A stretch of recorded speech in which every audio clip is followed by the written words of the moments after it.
Nyon, ville de festival, c'est bien connu. On vous a parlé des hivernales la semaine dernière, autre festival très attendu au printemps, aux portes même de l'été.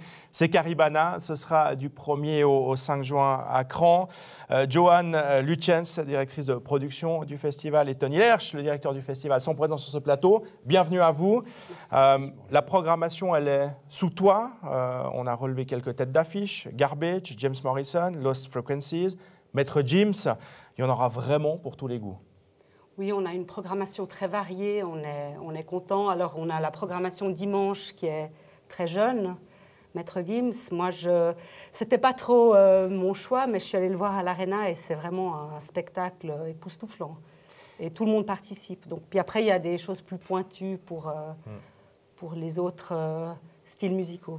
Alors, mon coup de cœur, je dois vous l'avouer, c'est Cadet Bostani. C'est un groupe roman, on ne le sait pas forcément, qui a connu un succès, on peut le dire, planétaire avec son titre Castle in the Snow. Cadet Bostani qui va revenir donc à Caribana. Oui, alors c'est typiquement le genre de groupe qu'on a fait au début sur une petite scène, sur la petite scène, qui était déjà incroyable sur la petite scène. On nous avait déjà demandé, les fans, pourquoi ils jouaient là. Et puis là, on sait maintenant qu'ils méritent la grande scène. Et on leur a fait une place de choix en soirée, donc de nuit, parce qu'ils ont un nouveau show incroyable qu'on se réjouit de découvrir. On a déjà pu voir en fait la maquette du show, ça a l'air incroyable. Ils ont changé, il y a le nouvel album qui va arriver en plus, donc c'est très très attendu ce concert en Suisse et même en Europe, je pense. Bon, en arrivant, vous m'aviez dit que vous auriez une petite exclue pour nous. Oui, alors c'est sur le mercredi, donc qui sera une soirée très rock hein, cette année, avec, vous avez dit, Garbage. Et puis en plus, on peut annoncer aujourd'hui donc, nos Américains. Je te laisse l'annoncer. C'est Breaking Benjamin, c'est un groupe américain. Et puis on avait prévu de les annoncer plus tard, mais on a envie de vous faire un cadeau. Ça sera du hard rock, donc très très soutenu. Ils viennent d'annoncer à Zurich, ça se remplit très très vite là-bas. Et c'est pour ça qu'on a décidé d'annoncer ce groupe en exclusivité pour NRTV. Merci, c'est très gentil. On rappelle que Caribana, il y a une volonté quand même de rester à dimension humaine. Hein. Le site, il n'est pas extensible hein, à souhait. Vous persévérez vraiment dans ce concept de petit, entre guillemets, petit festival. Oui, on n'a pas le choix, comme vous avez dit, la taille du festival ne nous permettrait pas trop de grandir. Donc je pense que c'est quelque chose que les artistes aiment beaucoup et que le public aime beaucoup, ce côté proximité avec les scènes, les artistes. Et puis c'est agréable, c'est pas énorme, on ne se perd pas et c'est un peu notre point fort aussi au niveau de l'accueil des artistes et du public. J'imagine que globalement, les artistes, ils ont toujours beaucoup de plaisir à venir parce que le cadre, c'est vrai qu'il est quand même exceptionnel. Alors, c'est vrai qu'il y en a un électro, qui tape à la porte pour venir. On l'a déjà fait beaucoup de fois. On ne sait pas encore si on va le programmer cette année, mais on a quelques artistes qui veulent venir, d'autres qui sont plus gourmands, qui regardent plutôt l'argent. Mais heureusement, il y en a encore qui sont passionnés par les beaux endroits et les belles foules proches du public avec le cœur qui bat. On sent les gens, quoi. Et puis bon, l'avantage pour le public chez nous, c'est quand même que les concerts sont à 50 mètres, les deux scènes.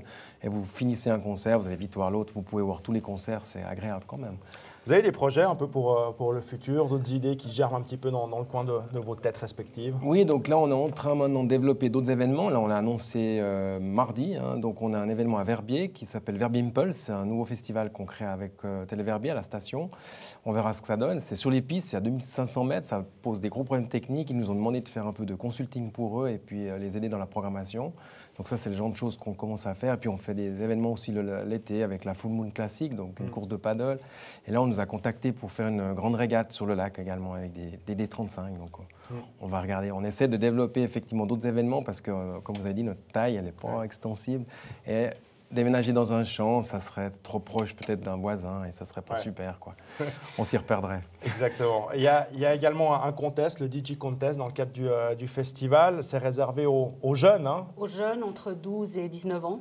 Ça sera donc la 4e édition et on voit que ça plaît énormément et qu'il y a beaucoup de motivés qui s'inscrivent. On essaye aussi de les suivre un peu pendant l'année, une fois qu'ils ont gagné le contest. Et l'année d'après, on les replace toujours dans la programmation des bars pour qu'ils puissent un peu aussi être dans notre programme. Pour le contest, les inscriptions sont ouvertes. On peut sont encore ouvertes depuis la semaine dernière donc, et jusqu'au 15, si je ne me trompe pas, 15 mars. Donc, que les jeunes s'inscrivent. Et puis, on a aussi beaucoup d'autres animations pour les jeunes le dimanche. On aura toujours des activités, par exemple, de paddle sur l'eau. On est en train de regarder pour voir si on garde aussi le foot. Ça a beaucoup de succès auprès des jeunes. Et comme c'est Maître Gims qui va être la star de la journée, je pense que ça plaira au public de jeunes d'avoir aussi toujours ces animations. Pour le DJ Contest notamment, on s'inscrit sur le site internet. Sur le site internet du caribana-festival.ch et puis toutes les infos, programmation, billetterie et autres à découvrir sur le festival. Merci beaucoup d'être venu sur ce plateau pour nous parler donc de ce Caribana Festival. Ce sera du 1er au 5 juin, comme d'habitude et comme chaque année, à Cran.